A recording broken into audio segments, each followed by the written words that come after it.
Hey everyone, you just tuned in to the NetSuite Podcast. I'm your host, Kendall Fisher, and I hope all of you remain safe and healthy. Today I'm joined by Dirk Beveridge, the founder of UnleashWD, a wholesale distribution consultancy, who joins us to discuss the actions wholesale distributors need to take as the economy reopens. After addressing the impact of COVID-19 on distributors and how they responded, he explains the importance of defining the new rules of business, both tactically and strategically, dependent upon individual distributors and their current state of business, geography, segment, customer behavior, and more. Beveridge dives into some of the must-have technologies wholesale distribution companies will need to implement, like ERP and automated marketing software, how they'll need to align sales teams around profit opportunities, and why defining these various strategies will be key to moving ahead with confidence. Finally, Beveridge explains why all companies, not just distributors, need to round out their continuity strategies with purpose and meaning, not only focusing on the health and safety of employees, customers, partners, and suppliers, but becoming more human-centric overall, leading with empathy and unleashing the human spirit in a time when we feel more disconnected than ever. Stay tuned for all of that and more.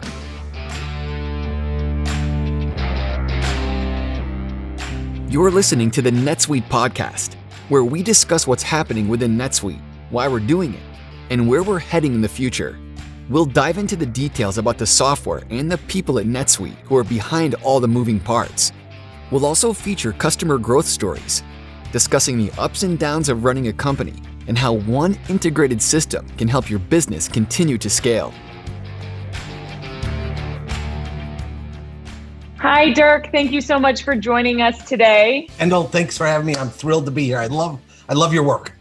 Where are you joining from right now? Well, I'm in my office in Barrington, Illinois, outside of Chicago. Got it. Now, we have a big audience at NetSuite that knows who you are, but for the percentage that doesn't, can you give us a brief introduction to yourself?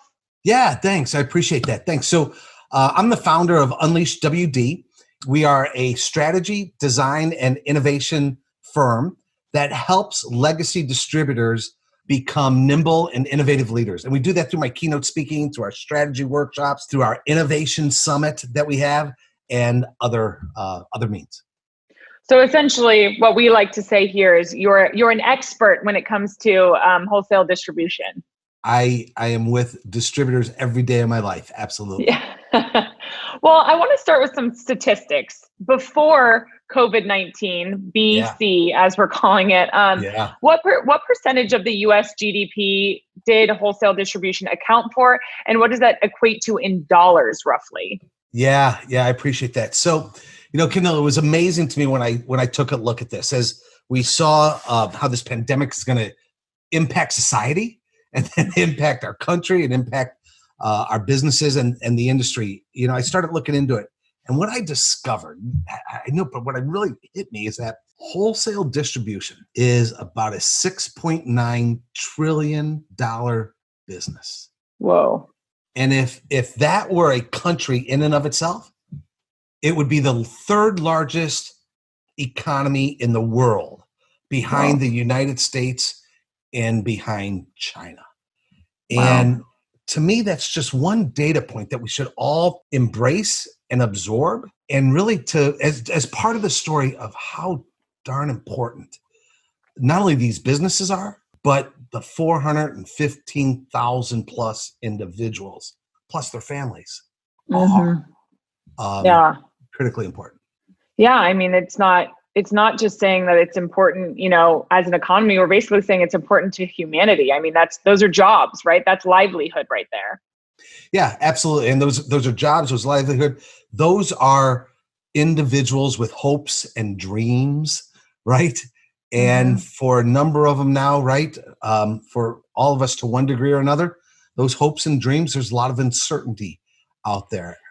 Yeah, that's kind of what I wanted to hop into. How has COVID-19 impacted this industry? Well, I think it's impacted the industry in a lot of different ways. I think the easy way to focus on is in terms of the business aspect of it. As I talk to distributors, there are some whose sales and revenues, as we look at the second quarter, right? it's going to be a disaster, right? Mm-hmm. Across the country, maybe GDP is going to take a 30% hit. It's never done that in history. It's going to be absolutely crazy. Individually, when I talk to distributors, some are actually up, right? Some are actually up in the Jan-San area and the like. But if you look at other businesses, they're down anywhere from 20 to, I've heard, 93% the revenues are down.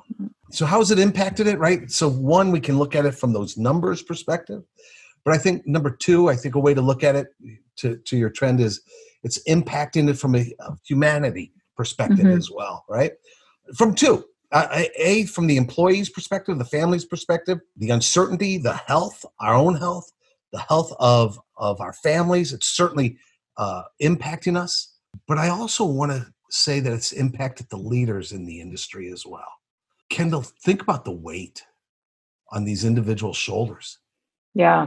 Those who have the responsibility to ensure the long-term sustainability of the business, to not only get through this pandemic, but to ensure the sustainability of the business, there's tremendous weight on the shoulders of the leaders of the businesses as well. And I don't think that's talked about enough. Rightfully so, we talk about the employees and the customers and all that.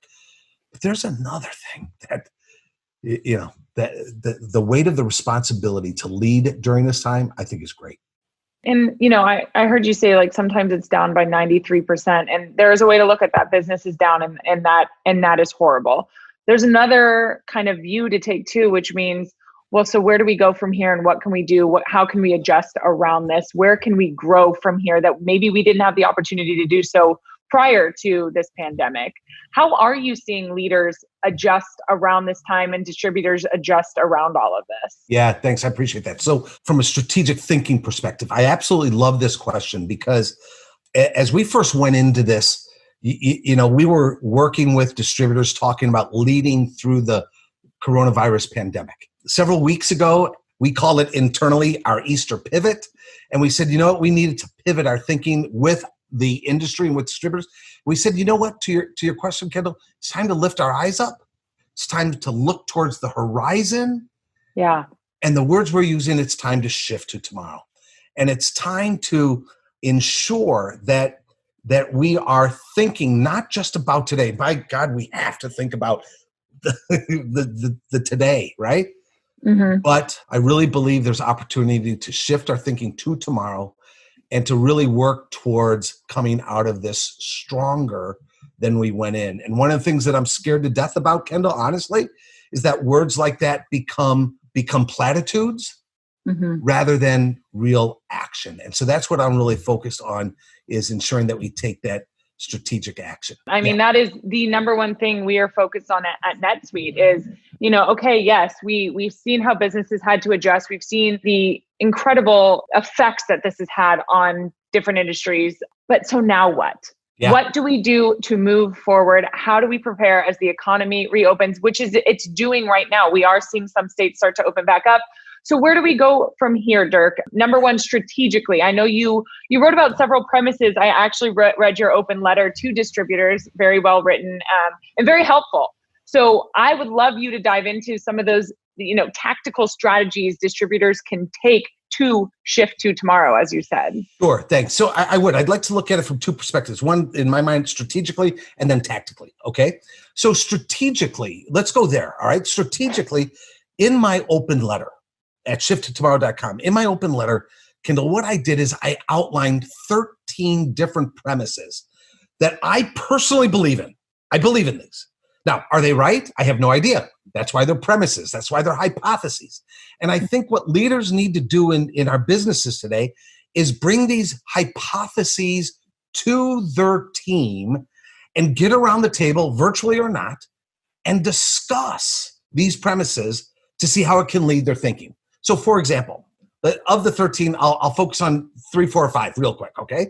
So, number one, I think one of the premises is that this pandemic is going to change how we live, work, and play. I believe that. I think it's playing out. But what does that mean to leaders? What it means is we need to improve our strategic foresight. So, I want distributors to take that premise, put it up on the wall, and say, do we spend enough time thinking about the future? Do we spend enough time thinking about how the rules of the game are going to change after this? So number one, let's use that and really sit down and start thinking about, are we spending enough time thinking about the future? Does that make sense? Yeah. A second example. I believe my premise is this, is that purpose and meaning are going to become imperatives in terms of attracting customers and employees. We are such a product-oriented industry. Yeah. I think this pandemic is going to shift that to purpose and meaning being the real attraction, the magnet to customers and employees. And I think there's a great opportunity for us to step back and say, what does that mean in our businesses? Yeah. What does that mean? And can you give us an example of like how a distributor would showcase purpose and meaning more so than putting the product in the spotlight? Yeah, let's look at it in today's time, right? As I talk to wicked smart individuals through this process, right? I think a core value proposition going forward is going to be around the word safety. Do we truly understand the inner need of human beings to feel safe today? So, does our organization truly embrace that we have to change how we do work for our employees so that they feel safe? And you want to know something? I think that's both within our physical environment and even when they're working remotely, right? They need to feel safe, both physically, emotionally, spiritually, and the like. From a customer's perspective, do they feel safe walking into your facility?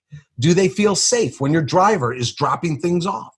Safety is going to become a driver, I believe. And that's part of this deeper meaning and purpose that goes just beyond pick, packing, and shipping some product off the shelf. No, yeah, that definitely helps. And I think, again, something we've been talking about with all industries, not just distributors, but across the board, is this idea that, before COVID, we talked a lot about how more customers and, talent are looking for businesses and companies that have a meaningful social impact. And I can see how that would play into this too. Like, so what are you doing to give back to communities right now? Yeah. Can I expand upon that if you don't mind? So yeah, please. So in my open letter to distributors, I looked at that statistic, $6.9 trillion, third largest economy in the world. And then I look at how we get caught in this day to day, and we look at the warehouse, we look at all the products, and we talk about being supply houses. Well, Kendall, I asked the question, what do we supply? You want to know something? I don't think we supply pipes, valves, and fittings, and that alone. I don't think we supply building materials that alone. Something that I'm thinking a lot about is the fact that we supply America. And we supply America, again, not just with the products, but I think we supply America with a great deal more. We supply America with jobs. We supply America with community support. We supply America with meaning and purpose, all that work. We supply America. If I'm a building materials distributor, my God, I supply America the building dream, the American dream. If I'm a plumbing distributor, I supply America with health and sanitation. If I'm in the food service industry, look at these restaurants right now. I supply America with nutrition. We supply America with a lot more than products. And I think this is the opportunity for all of us to really understand deep down what we do and our meaning in society and to our customers and to our people. And I think we're going to be surprised if we really want to have those conversations in our businesses. Yeah, I love that. So more, looking towards the future, following that focus of purpose and meaning. Those are two big strategies. Any others you want to hit on? I think digitization, right? On my board behind me, I got John Chambers, former CEO of Cisco, and he tells us right now that this is going to be a moment in time where you're either going to break away by the way, following your true north, your purpose, finding that, or you're going to be destroyed. You're going to be destroyed or break away. And he says, this is the time to reinvent, and this is the time to take digital transformation, to heart. And I truly believe that's the next thing as well. Yeah. Are there any specific technologies that you think are going to be critical for distributors moving forward? Well, I truly think it's going to depend on the value proposition of the organizations, but I absolutely do think that there are fundamental technologies, right? And I'm talking to NetSuite, and I believe in the need for an ERP platform, right? Taking all of those data, bringing it into one for that visibility and be able to manage and lead the business. I absolutely believe that. Of course, everybody's talking about remote working capabilities and digitization of that. I think we're going to have a chance to rethink the sales organization, okay? And I really believe CRM systems are going to be a must-have rather than a nice-to-have. I think marketing automation is going to be a must-have rather than a nice-to-have. Looking out a little bit more, I think Internet of Things. We're going to have to think deeper and harder about how as distributors we can really tap into that. When we, I heard a stat the other day that there are more sensors on the planet than leaves on trees. Oh my gosh. Is that something? And then that leads to data and analytics and the like. The last few months have taught us what's important. It's also taught us what we need to change. It's the same for business. Why have a hairball of multiple software systems when all you need is NetSuite by Oracle, the world's #1 cloud business system? NetSuite gives you visibility and control over your financials, HR, inventory, e-commerce, and more, all in one place. Receive your free guide, 7 Actions Businesses Need to Take Now, and schedule your free product tour at netsuite.com/open. netsuite.com/open. And I love that point of yesterday, pre-COVID, there were nice to haves. And now what we've realized is those nice to haves, a lot of those nice to haves are going to be must haves as we come out of this, not only for, a remote workforce, but to ensure that, like you said, to ensure you have the visibility, the control, everything you need should something like this happen again, or should a, round 2, if you will, happen again, you need to be able to pivot quickly, under these circumstances. And a lot of being able to do that is having the technologies to provide you that opportunity, right? Absolutely, Kendall. And over the last several years, I've led a couple think tanks on digital transformation, okay? And these distributors, wicked smart individuals, one of the words they used was runway. That yes, we need to be thinking about digital transformation. Yes, we need to embed technology we need to become digital first distributors. Yes. Then there was always a but we have some runway, right? Because, and they had real reasons, right? Our customers are not advanced as others, right? Our employees might not be needing it. Our suppliers, here's my belief of what COVID has done. I believe COVID has turned that runway into a drag strip. That runway is not there.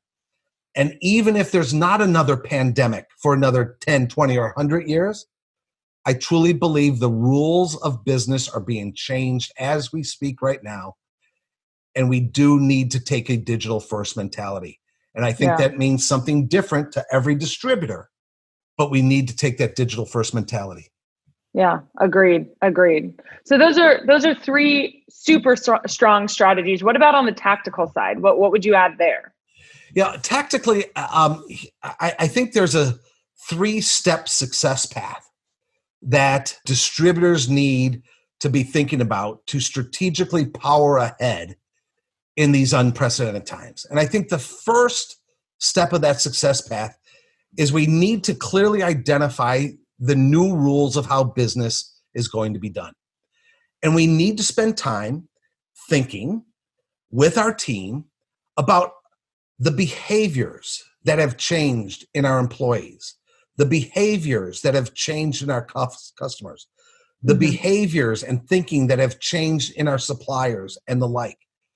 I do know this, the rules are changing. Can I tell you exactly every rule that's changing? I can't. Right. But I can lead you and your team to think through in your environment, in your segment, in your geography, with the relationships you have. What are the rules that are changing? We have to identify those as the first step. Yeah, 100%. Looking at, in terms of your customer base, what segments, what industries have not been as affected that you can reach out to more now to help, kind of extend your cash flow runway and so on and so forth, and help, supply your business right now, but also the ones that aren't performing as well. How are you reacting to that? How are you helping those customers, those suppliers? Yeah. Yeah, which leads me to number 2, because the second step of the success path is to energize and align your team around the profit opportunities. And you nailed it, right? There are profit opportunities right now that we need to ensure that we capture. I heard a piece of data that blew my mind that says that 85% of your customers that leave you during this pandemic for a lower price, because our customers are looking to reduce their costs, 85% of those will never come back in the next 3 to 5 years. So to your point, we have to align and energize it to our team around profit opportunities now, right? We've got to identify where we are strong, where we are weak, where competitors might come in, right? Yeah, and then we got to do that now for the short term, but then we also got to tie that to the first step. What are the rules that are changing? Because those new rules are going to drive new profit opportunities going forward. We got to start thinking about that as well. Number 1, we've got to clearly identify the new rules as to how business is going to be done on the other side of this. Number 2, we've got to energize and align our team around profit opportunities, both short-term and on the other side of this. Got it. Okay. And then number 3, we've got to define our strategic sequence of moves to confidently power ahead. And what I mean by that is we can't do it all. We just can't do it all. So we have to be strategic. We have to make some decisions.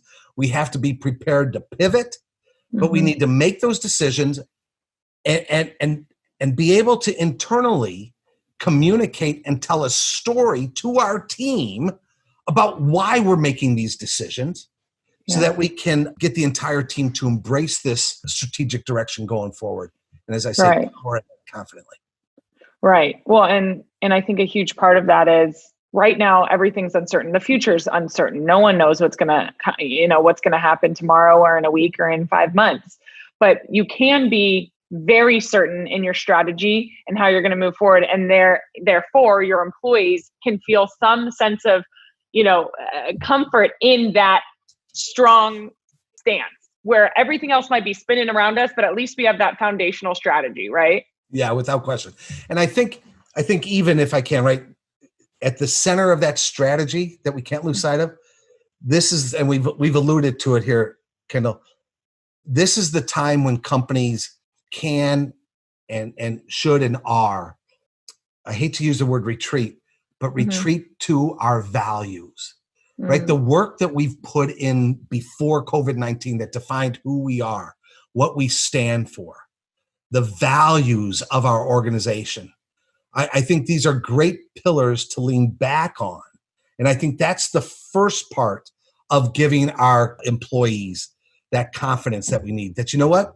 Yeah, while the world is changing around us, our company really hasn't changed. They still care about their employees. They still care about their customers. They still care about the long-term growth of the organization, for example. Now, how we go after those things, that's what we've been changing, but it's all geared towards taking care of those values that we've believed in.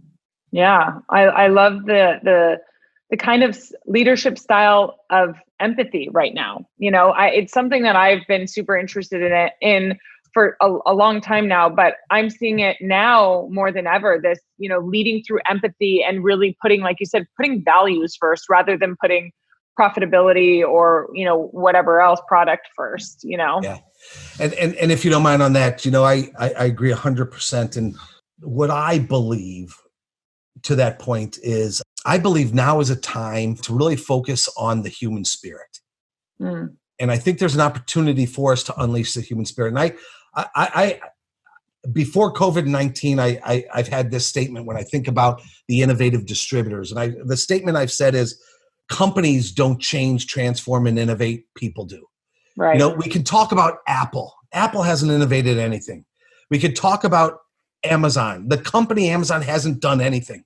It's the people within those. It's the human spirit within those organizations. And I think we lose sight of that. We talk about these entities that do nothing. It's nothing without people. It's nothing without the human spirit.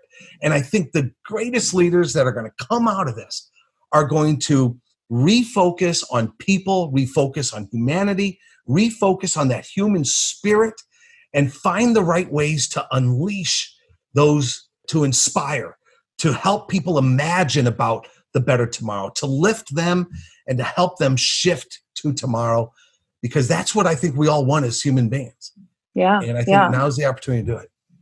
And that brings you, I mean, that goes back to what you said at the beginning of this was, we've been thinking about the employees and the customers and the businesses that have all been impacted, but, these leaders of these companies who have been bearing that weight on their shoulders, but the leaders that have been doing that and that come out of this, putting people first and, the human spirit first, are going to be the ones that we see succeed. And like you said, the ones that become these brands that we know and we love and we really cherish, honestly, for being who they are. So a couple last questions here. I want to, and this might be too long to answer right now, but if you could give it a short version of it. Short version, Kendall? I don't know. What do you think the distributor of tomorrow will look like? So right? There's no one answer, right? Let's leave that, right? And I think we've talked about these things. I think there are probably three things. I think number one, they're going to be digitally enabled, right? Everything from the value proposition for our employees to how we lead the organization, to how we connect to the supply chain, to our value proposition. It's going to be more digitally enabled. I think number two, as we just talked about, it's going to be human-centric. I think those that are thinking long-term, we have to ensure that within our strategy, it's all about people. It's all about unleashing that human spirit. And I think number three, we sound like a broken record, but the distributor of tomorrow is going to be absolutely customer-centric. In my book, Innovate, I defined innovation. There's a lot of different definitions of innovation. I don't know if mine is right, but here's my definition for innovation is leading customers to a better future for which they are willing and capable of rewarding you, right? The future, our future, is all about understanding our customer better than anybody else and understanding what they are striving to accomplish going forward and bringing a solution to that. That, to me, is innovation. Yeah. Well, and I think what's great about that is, we were talking about tomorrow's not going to look the same as it did, yesterday, and business isn't going to look the same as it did before COVID. But there are going to be some things that remain the same. And one of those things, and one of the foundational pillars of any company to be successful, is putting your customer first, right? Focusing on your customers. So I think that's such a huge takeaway from this is, while a lot of things are changing, some things are still going to remain the same. Your customers are still going to be your customers, and you have to figure out how to cater to their needs right now in this time. Really well said. Perfect. Any last bit of advice you'd share with everyone who's tuning in right now? I don't know if it's an advice, but it's a thought. I believe that as leaders, we've been called, right?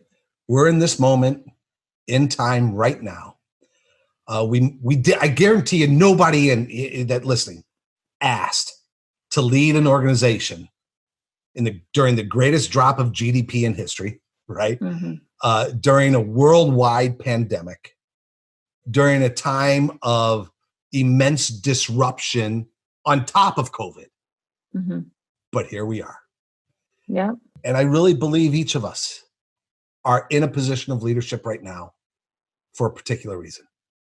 And I think every one of us have been called to accept that, to lean into it.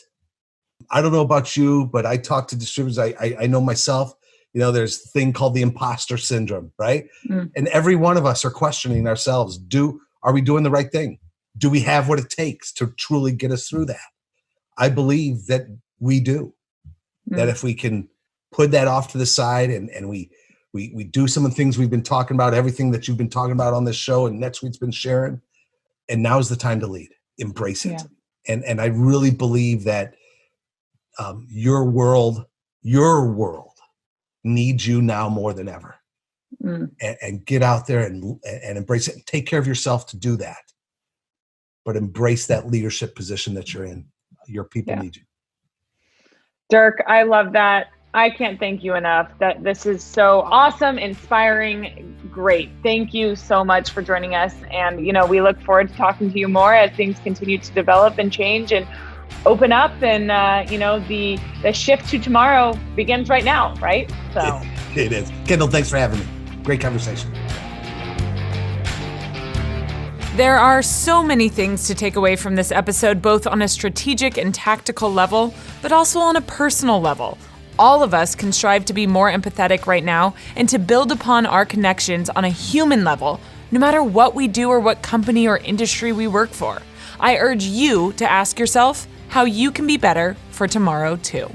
Thank you so much to Dirk Beveridge for joining us on this episode of the NetSuite Podcast. We also want to thank our editors over at Lampstand and all of you listeners for tuning in.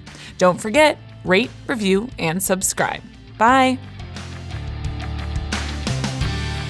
You just listened to the NetSuite Podcast. Be sure to tune in every week with more NetSuite developments, stories, and insights into the benefits of one integrated system to help you run your business.